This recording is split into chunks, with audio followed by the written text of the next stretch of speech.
독일의 시간 연구 전문가인 칼 하인츠 가이슬러라고 하는 사람이 그의 책 시간이라는 책에서 바쁘게 살아가는 우리가 이 놓치고 잃어버리는 것들에 대해서 이야기를 합니다. 사람은 빠른 것을 좋아합니다. 그래서 자동차도 빠르게 만들고 비행기도 빠르게 만듭니다. 또 성장도 좀 빨리 성장을 하려고 하고 또 빠르게 얻으려고 하고 빠르게 이루기를 원합니다. 그런데 우리는 우리 사회가 이렇게 점점 가속이 붙으면서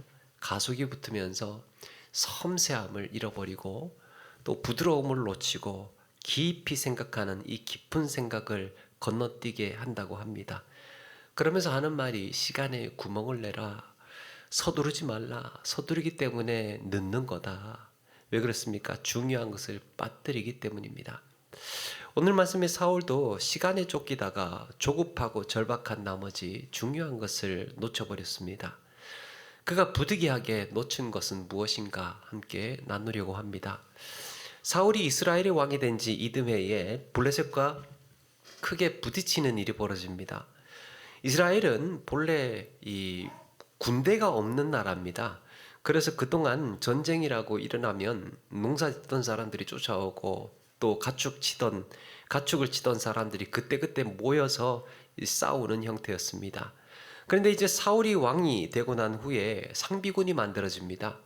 오늘 13장 2절에 보니까요, 자기와 함께 있게 했다라는 표현을 보니까 왕을 지키는 근위병이었던 것 같습니다. 아무래도 이제 왕이 되고 나니까 상시로 왕을 호위하는 군사들이 필요했던 겁니다.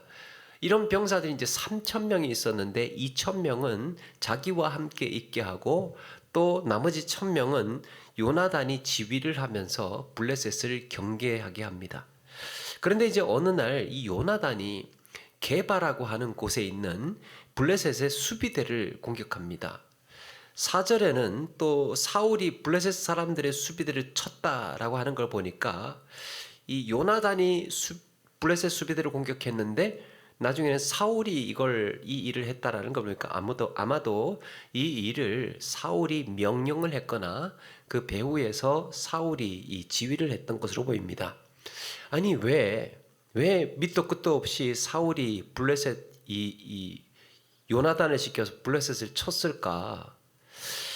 역시 4절에 이스라엘이 블레셋 사람들에게 미움을 받게 되었다라는 말에서 그동안 이스라엘과 블레셋과의 관계가 어땠는지를 짐작하게 합니다. 다른 번역에는 이 이스라엘이 블레셋 사람들에게 증오를 받게 되었다 이렇게 표현을 합니다. 이 말을 이제 뒤집어 보면 싸움이 일어나기 전에는 이스라엘은 블레셋의 미움을 받지 않고 어느 정도 잘 지내오고 있었던 모양입니다. 그런데 이들이 사이좋게 대등한 관계로 지내온 것이 아니라 블레셋의 눈치를 보면서 괴롭힘을 당하면서 그러면서도 뭐라고 하지도 못하고 근근히 지냈던 겁니다. 속으로는 힘들어 죽겠는데 괴롭히는데 그래도 아무 말 못하고 그냥 살았던 거죠.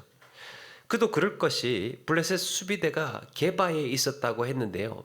지도를 보니까 잘 안 보입니다. 지도를 보니까 게바라고 하는 곳이 이스라엘 땅 안에 쑥 들어와 있습니다. 거의 이스라엘 한가운데 들어와 있습니다. 이스라엘에게 블레셋은 이렇게 목에 걸린 가시처럼 늘 성가시고 괴로운 대적이었습니다. 그들은 이스라엘 앞마당에 진을 치고 이렇게 틈만 나면 넘어오고 때만 되면 약탈하고 빼앗아가곤 했습니다. 사울이 블레셋을 친 것은 이 때문이었습니다. 오랜 세월 동안 괴롭힘을 당하고 시달려 오면서 이스라엘은 지칠 대로 지친 거예요. 그래서 왕이 세워지고 난 후에 왕이 가장 먼저 해야 했던 일이 이스라엘의 앞마당을 차지하고 있는 이놈들을 몰아내는 거였습니다. 이놈들. 이스라엘 백성들도 그랬을 겁니다. 어디 왕만 좀 세워지고 나면 보자. 응? 우리도 왕이 세워지고 나면 보자. 그렇게 벼르다가 이스라엘의 턱 밑에서 숨막히게 하고 있는 이 블레셋 수비대를 그때서야 친 겁니다.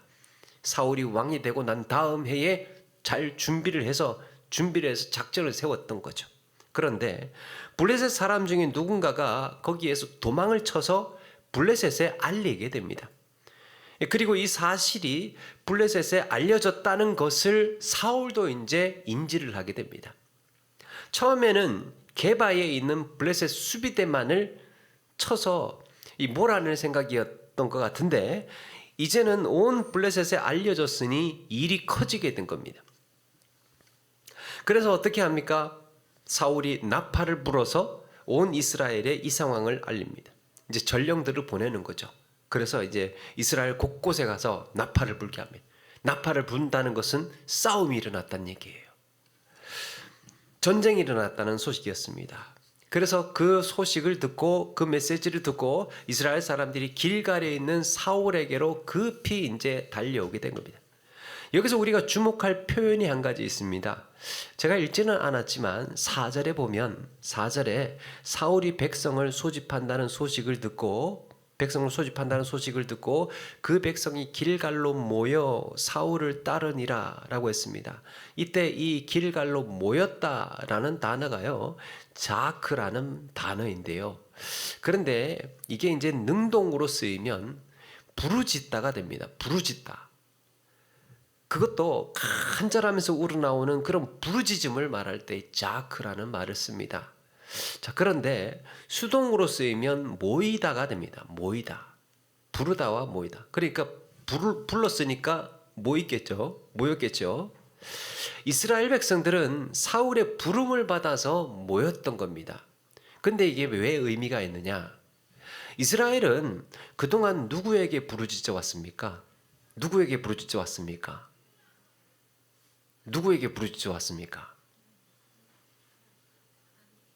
그러니까요.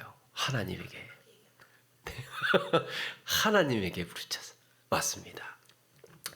특히 앞장에 보니까요, 이 단어가 2번이 등장합니다. 지금 여기는 13장이지만 바로 앞에 12장에 보니까 12장 8절에 야곱이 애굽에 들어간 후 너희 조상들이 여호와께 부르짖으매라고 했습니다. 이스라엘은 힘들면 하나님께 부르짖어요. 또 10절에도 백성이 여호와께 부르짖어 이르되라고 이 부르짖어라는 자크라는 같은 단어가 쓰이고 있습니다. 지금까지 이스라엘 백성들은 고난에 처했을 때, 위기에 빠졌을 때 어김없이 하나님께 부르짖어 왔습니다. 하나님께 부르짖었습니다. 이 백성들의 부르짖음은 하나님과 백성들 사이에 이루어지고 있는 신호의 구원의 신호, 하나님 살려달라는, 하나님께 살려달라는 그 부르짖음. 백성들이 부르짖었던 하나님은 그때마다 어김없이 이 백성들을 구원해 주셨습니다. 그런데 그 신호가 누구에게 지금 누구와 누구 사이에 이루어지고 있습니까? 사울과 백성들 사이에 이루어지고 있는 거예요. 하나님과 백성들 사이가 아니고 이제 사울과 백성들 사이에 그 단어가 쓰이고 있다는 겁니다. 지금 이스라엘 백성들이 사울의 부르짖음에 모였다라는 사실을 은근히 이렇게 암시하고 있는 겁니다. 이게 무슨 말인가? 이스라엘은 지금 하나님에 대한 부르짖음이 없는 상황에서 블레셋과 전쟁을 치르려고 한다는 것을 성경은 말씀하고 있는 겁니다. 얘네들 지금까지는 하나님께 부르짖어 왔는데, 그래서 구원받고 그래서 위기에서 벗어났는데 지금은 사울이 부르짖고 이들이 모였네, 그걸 이야기하고 있는 겁니다. 성경 기자는요, 이렇게 하나님께 부르짖어 하나님을 따르지 않고 사울의 부름을 받아서 사울을 따르고 있는 이 백성들이 과연 어떻게 되는지 지켜보라고 우리에게 말해주고 있는 거예요. 오늘의 관전 포인트는 이거다. 하나님께 부르짖지 않고 사울이 백성들한테 부르짖어서 이렇게 모여든 그들이 어떻게 이 전쟁을 풀어가게 될지 보라는 겁니다. 그렇게 이스라엘이 싸우려고 모였고 블레셋도 이스라엘과 싸우려고 모였는데 전력 차이가 상대가 되지 않습니다. 블레셋은요, 병거가 3만이랍니다. 병거가 3만. 말이 6천이었다고 합니다. 병거라면 말이 끄는 고대의 전차 아닙니까? 그게 3만 대가 온 거예요. 그리고 기병대가 6천이었습니다. 그러면 보병은 얼마인가? 보병은 5절에 해변의 모래같이 많았더라라고 했어요. 해변의 모래같이, 비우지만 얼마나 많이 왔는지 그냥 새카맣게 몰려온 겁니다. 어디 그뿐입니까? 19절에도 보니까요. 19절에 보니까 그때에 이스라엘 온 땅에 철공이 없었다라고 했습니다. 철공, 대장장이가 없었대요. 이스라엘에. 당시 블레셋은 철기로 된 무기를 보유하고 있었습니다. 지금으로 치자면 핵무기를 가지고 있는 거예요. 핵을 보유하고 있었던 블레셋. 블레셋이 이스라엘에 대장장이가 생겨나지 못하도록 블레셋이 한 일은 그거예요. 이스라엘에 대장장이가 생겨나지 못하도록, 예? 대장간이 운영되지 못하도록 철저히 감시했던 겁니다. 그게 그 시대에는 군사 기밀이었던 거예요. 철기를, 그 철공 기술 같은 거. 만약에 이런 기술을 주게 되면 나중에 이스라엘이 칼이나 창을 만들어서 도전해 올지 모르니까 철저히 아예 철공 기술을 넘겨주지 않았고 통제를 했던 겁니다. 그래서 블레셋이 이스라엘을 이기고 유린하고 막 약탈하고 할 수가 있었던 거죠. 이스라엘이 농기구가 필요하면 블레셋 가서 사와야 했습니다. 그리고 수리를 해야 해도 벼리려고 해도 블레셋까지 가서 고쳐와야 했던 거예요. 얼마나 불편하고 힘듭니까? 이게 무슨 말이냐? 이스라엘에 칼이나 창이 없었다는 얘기입니다. 있어봐야 기껏해야 사울이나 22절에 보니까 사울이나 그 아들 요나단에게만 칼이 있었대요. 그러면 이스라엘은 뭘 갖고 싸우겠습니까? 전쟁이라 나다. 그러면 이제 삽 들고 쫓아오는 겁니다. 괭이 들고 쫓아오는 거예요. 대부분의 사람들은 나무 짝대기 드는 겁니다. 몽둥이 드는 거예요. 그렇게 싸워야 했습니다. 이렇게 칼과 창으로 무장한 블레셋 군사가 해변에 모래 같았고 전차를 탄 자가 3만이고 기병대가 6천이었습니다. 그런데 이스라엘은 말도 없고 전차도 없고 그냥 몽둥이 들고 싸우려고 나온 사람이 3천이었다는 것. 그리고 이제 모여든 이스라엘 백성들 숫자는 아예 나오지도 않아요. 왜 그렇습니까? 6절에 보니까요. 이스라엘 사람들이 위급함을 보고 절박하여 굴과 수풀과 바위 틈과 은밀한 곳과 웅덩이에 숨으며 그랬습니다. 위급함을 보고. 그러니까 다른 성경에 보니까 전세가 불리한 것을 보고 그랬습니다. 여하튼 숨을 수 있는 곳이라면 다 숨어 들어간 거예요. 이스라엘 백성들이요. 전쟁이 일어났다고 해서 이렇게 모이고 나니까 이 사람들끼리 이제 서로 이야기를 한 거예요. 야, 혹시 좀 들었어? 블레셋 사람 이번에 얼마나 모였대? 뭐 가지고 왔대? 뭐 그런 이야기를 서로 나누었겠죠. 자기들끼리. 그러니까 이제 이 소식을 들은 겁니다. 전차가 3만 대나 왔다더라. 3만 대나. 기병이 6천이란다. 말이 6천이래. 새카맣게 몰려왔대. 이런 거예요. 상대가 안 되는 싸움을 하게 생겼던 겁니다. 이스라엘 사람들이 겁에 질렸습니다. 그래서요, 다 숨어 들어가 버린 거예요. 막 심지어는 요단강을 건너가지고 막 저쪽으로 멀리까지 도망을 버린 겁니다. 사울 곁에 남아서 사울의 시야에 들어와 있는 사람들은 사울 눈치 보느라고 어디 도망가지도 못하고 벌벌 떨면서 그렇게 있었던 겁니다. 사울이 사무엘에게도 전쟁이 일어났다고 빨리 와서 출전 제사를 드려달라고 기별을 했던 것 같습니다. 사울이 사무엘을 빨리 와서 제사를 드려달라고 했습니다. 그런데 사무엘은 무슨 이유에서인지 7일을 기다리라고 합니다. 7일을 기다리래요.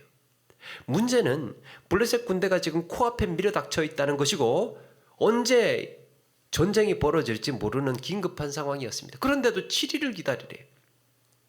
이러는 가운데 이스라엘은 무슨 일이 벌어지고 있었습니까? 하룻밤 자고 나면 수백 명이 사라져. 하룻밤 자고 나면 막사에서 텐트에서 막 여기저기에서 막 술술술 막 빠져나가면서 도망을 간 겁니다. 수천 명씩 군영을 이틀하는 그렇게 빠져나가기도 했습니다. 그래서 사울이 하루하루가 막 피가 마르는 겁니다. 자기는 하루가 천금 같은 시간인데 7일씩이나 기다리고 있으니까 하루 지나면 막 수백 명, 수천 명 어딘가 사라지고 도망가고 그렇게 하고 있으니까 사울이 얼마나 마음이 조급하겠습니까? 오늘은 몇이나 빠져나갔는지, 지금 남은 인원은 얼마인지, 그런 괴로운 보고를 매일 지금 들어야 했던 거예요. 하루하루 마음이 조급했던 겁니다. 사울이 정한 날을 발을 동동 구르면 사무엘은 그래서 사무엘이 오기를 발을 동동 구르면서 그렇게 기다리고 있는데 7일이 되었는데도 사울이 오지를 않습니다. 안 되겠다. 그냥 번제와 화목제를 가지고 오라. 그러면서 제사장만이 드릴 수 있는 제사를 자기가 직접 드립니다. 사무엘은 정한 기한에 오지 않은 게 아닙니다. 사무엘이 오지 않은 게 아니고 7일이 지나도 오지 않은 것이 아니라 7일이 되어도 오지 않은 겁니다. 7일이 되었는데도. 그러니까 사울은요, 온전히 하루를 기다려야 했던 겁니다. 그걸 못했던 거죠. 그래서 제물 가지고 오라고 해서 제사를 드렸습니다. 제사가 끝나자마자 사무엘이 도착을 한 겁니다. 하필이면 조금만 더 있으면 사무엘이 와서 하면 될 텐데, 근데 와서 보니까요, 벌써 제사를 드렸고 연기 막 뭉게뭉게 올라가고 있고 가죽 벗겨져서 제물 피는 쏟아져 있고 막 이제 제사가 막 끝난 겁니다. 그렇게 치우고 정리하고 있었습니다. 사무엘이 깜짝 놀랍니다. 아니 지금 이게 뭐 하는 거냐고, 무슨 일? 그러니까 이제 사울이 11절에 백성은 내게서 흩어지고 당신은 정한 날에 오지 아니하고 블레셋 사람은 믹마스에 모였음을 내가 보았으므로, 블레셋이 언제 쳐들어올지 모르는데 더 기다렸다가는 지금 싸움 일어나면 제사고 뭐고 다 끝나는 것 같아서 부득이하게 번제를 드렸나이다 그럽니다. 그런데 이때 사무엘이 가슴 철렁 내려앉는 이야기를 합니다. 14절에 지금 왕의 나라가 길지 못할 것이라. 여호와께서 왕께 명령하신 바를 왕이 지키지 아니하였으므로, 여호와께서 왕께 명령하신 바를 왕이 지키지 아니하였으므로. 그러니까 사무엘이 정한 7일, 정한 기한 7일은요 여호와께서 왕에게 명령하신 기한이었습니다. 7일 기다리라고 한 것. 여러분, 여기서 우리는 왜 사무엘을 통해서 하나님께서 사울에게 7일씩이나 기다리라고 하셨는지를 생각해 볼 필요가 있습니다. 하나님은 이스라엘의 병력이 얼마나 동원될 것이고 지금 얼마나 이스라엘이 모일 것이고 블레셋의 전력은 또 어느 정도가 될 것인지를 이미 다 알고 계셨습니다. 하나님은 이스라엘 백성들의 심적인 상태가 그러면 어떻게 될 것이고, 그렇게 되면 사람들이 뒷걸음질 치면서 줄줄줄줄 빠져나갈 것이고 사울이 또 어떤 처지에 놓이게 될 것인지를 하나님은 다 알고 계셨습니다. 왜 그렇습니까? 하나님께서 이 전쟁을 주도하고 계시기 때문에, 이 전쟁의 주인은 하나님이시기 때문입니다. 얼마나 모이고 얼마나 지금 누가 겁을 먹을 것이고 누가 떨게 될 것인지를 하나님은 다 알고 계셨습니다. 어쩌면 사무엘도요, 지금 이 전쟁이 일어났으니까 사무엘도 좀 빨리 와서 자기도 좀 빨리 달려가서 한다름에 가서 제사를 드리고 싶었는지 모릅니다. 하나님, 지금 이스라엘이 위기에 놓였습니다. 막강한 대적 블레셋이 와서 코앞까지 밀고 들어와 있습니다. 백성들은 불안에 떨고 있습니다. 제가 서둘러 가서 제사를 드려야 하는데 그래야 되지 않겠습니까? 이렇게 인간적인 생각으로는 백성들이 지금 불안에 떨고 있고 한시라도 빨리 가서 그들의 마음을 안정시키고 싶었을 겁니다. 사무엘도. 그래서 사람들이 막 사무엘 왔다. 사무엘을 얼마나 존경합니까, 사람들이. 그래서 이제 제사만 드리면 우리도 승산이 있어. 막 이런 이야기들이 오가게 되기를 원했던 거죠. 그런데 사무엘은 7일을 기다리라는 하나님의 명령에 순종하고 인내하면서 기다리고 있었던 겁니다. 사무엘도 기다리고 있었던 거예요. 그런데 사울은 어떻습니까? 7일째가 되기를 하루하루 손꼽아 초조하게 그렇게 기다리고 있었습니다. 그런데 이게 사무엘의 기다림과 사울의 기다림은 좀 결이 달라요. 7일째가 되었는데 사울은 꼭두새벽같이 일어나서 사무엘을 기다렸습니다. 아침이 되어도 오지 않습니다. 오전이 되었는데도, 해가 중천이 떴는데도 사무엘이 나타나지 않습니다. 계속해서 시간은 흐르고 있고 불안해서 견딜 수가 없었던 겁니다. 여기서 사울을 불안하고 초조하게 만들었던 것이 무엇입니까? 블레셋은 코앞에 와서 진을 치고 있고 정한 날이 되었는데도 사무엘은 나타나지 않고 있고, 그리고 지금 중요한 것, 지금 이 시간에도 지금 이 시간에도 이스라엘 사람들은 모래자루에 이 모래가 줄줄줄줄 새 나가시듯이 그렇게 여기저기에서 한 명씩, 두 명씩, 세 명씩, 3, 4, 5 도망을 가고 있었다는 겁니다. 사울의 마음을 조급하게 만들고 부득이하게 만들었던 것은 이런 상황들 때문입니다. 이런 이유들 때문에. 사울은 7일을 승리를 기대하면서 하나님의 구원을 믿으면서 기다려야 했습니다. 7일만 기다리자. 하나님께서 이 사무엘이 와서 제사를 드리고 나면 우리는 승리하게 될 거다. 그런 믿음으로 기다려야 했던 건데, 그런데 그는 싸울 사람이 없어지고 있다는 사실에 안달하고 있었습니다. 그의 마음에는 하나님의 명령을 순종하려는 마음이 없었던 거예요. 사람들이 다 흩어지고 나면 뭘로 싸우겠냐는 거예요. 사람들 다 빠져나가면. 그게 사울의 생각이었습니다. 그런데 하나님은 그럼에도 7일을 온전히 기다릴 수 있는지를 보고 계셨던 겁니다. 그런가 하면 14장에 가서 보니까요. 그 다음 장에 보니까 요나단은 이런 말을 합니다. 블레셋과 피할 수 없는 싸움을 해야 했을 때 뭐라고 하느냐. 14장 6절에 보니까 이르되 우리가 이 할례 받지 않은 자들에게로 건너가자. 여호와께서 우리를 위하여 일하실까 하노라. 여호와의 구원은 사람이 많고 적음에 달리지 아니하였느니라.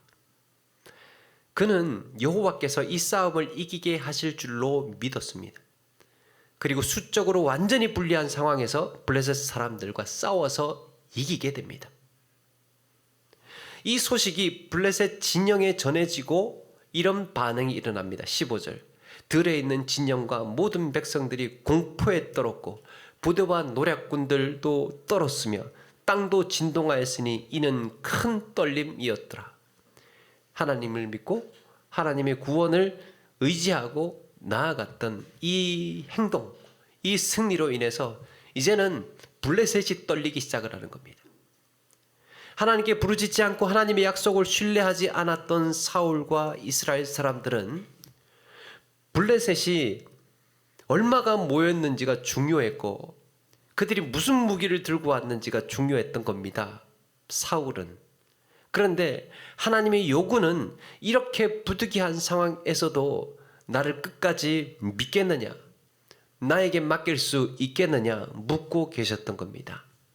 사울이 기다려야 했던 시간은 하나님의 구원을 온전히 신뢰하고 의지하는 데 필요한 시간이었던 거예요. 하나님은 사울에게 시간을 준 겁니다. 급해서 그래 급해 지금 상황이 불리해? 그럼 당장 내가 사무엘을 보낼게. 그렇게 사무엘을 긴급하게 보내고 막 제사 드리게 하고 그렇게 서둘러서 하신 것이 아니고 그래? 그러면 너한테는 7일이 필요하겠다. 야 7일. 사울이 온전한 믿음을 가지고 하나님을 온전히 의지할 수 있는 시간을 하나님께서 사울에게 주셨던 겁니다. 그런데 사울은 그 시간을 어떻게 보내고 있습니까? 오늘 몇 명 도망갔는데, 오늘 몇 명 빠져나갔는데, 이렇게 가다가 우리 몇 명 남겠느냐? 숫자 좀 세워봐 가서. 응? 몇 명 남았는데 좀 세워보고 와. 매일 그러고 있었던 거예요. 그것이 사울을 조급하게 만들었고 부득이한 나머지 하나님의 약속을 제쳐두고 흩어지는 사람 마음이라도 붙잡으려고 자기가 드리지 말아야 할 제사를 드리고 말았던 겁니다. 그것은 제사가 아니라 사람들 보라고 쇼를 한 거죠. 오히려 제사를 모독한 것이 되어버렸습니다. 하나님의 제사를 이용해서 사람들 가지 말라고. 그렇게 사울은 시간에 쫓기고 사람 보다가 몇 명 남았는지를 보다가 뭘 잃었습니까? 하나님의 구원을 잃어버리고 믿음을 놓치고 약속을 버렸던 겁니다.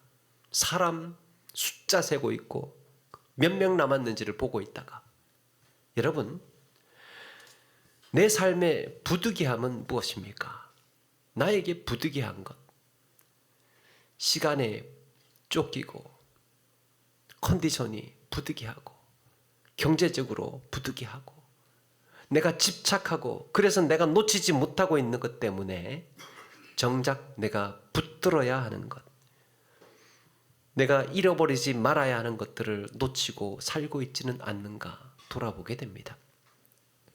그렇게 부득이해서 경건을 잃고 묵상의 삶을 미루고 예배를 놓치며 살고 있지는 않는가. 그렇게 기도를 놓치고 전도를 놓치고 섬김을 놓치며 헌신을 놓치며 살아가고 있는 것은 아닌가.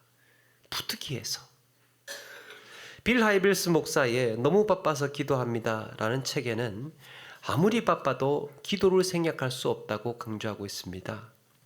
바쁜 것이 기도하지 않아도 되는 이유가 아니라 오히려 바쁘기 때문에 그것이 기도해야 할 이유라고 말합니다. 우리는 부득이해서 믿음의 삶을 놓치고 약속을 버릴 것이 아니라 부득이하기 때문에 더욱 믿음을 지키고 약속의 말씀을 의지해야 하는 줄로 믿습니다. 하나님은 고난의 광야에서 뭘 가르쳤습니까? 기다리는 법을 가르쳤습니다. 하나님 광야에서요, 기다리는 법 가르쳤어요. 내일 반드시 만나가 내릴 거니까, 오늘 이틀치 사흘치 막 그렇게 욕심내면서 거두지 말고 오늘 꼭 하루치만 거두고 내일을 기다려라 가르친 거예요. 끝이 보이지 않는 광막한 광야를 계속해서 걷고 있어도 너희들 이 메마른 광야를 걸어도 절대로 목마르지 않을 거니까 원망하지 말고 비를 기다려라. 샘을 만나기를 기다려라. 내가 그리로 인도할 것이다. 너희들 믿음의 성장과 성숙이 될 때까지 이 광야에 머물러 있더라도 반드시 약속의 땅으로 들어갈 것이니까 조급해하지 말고 기다려라. 하나님께서 그의 백성들에게 기다리는 법을 가르치셨습니다. 사랑하는 여러분, 기다림은 믿음의 다른 말이에요. 기다린다는 것. 성도의 삶은 오늘의 부득이함을 견디고 하나님의 약속을 기다리는 일입니다. 하나님께서 약속대로 행하시겠지. 하나님께서 나를 내버려 두시지 아니하시겠지. 내 형편과 처지가 나를 조급하게 하고 나를 부득이하게 몰아갈 때, 그때가 오히려 기다림은 더욱더 빛이 나고 하나님의 역사는 우리의 삶을 더 강하게 휘감으실 줄로 믿습니다. 부득이하다고 단념하고 미루고 내려놓았던 것들을 다시 찾으시고 우리 주님 오시는 날까지 하나님의 인도하심을 따라서 승리해 가시는 저와 여러분 되기를 주의 이름으로 축원합니다.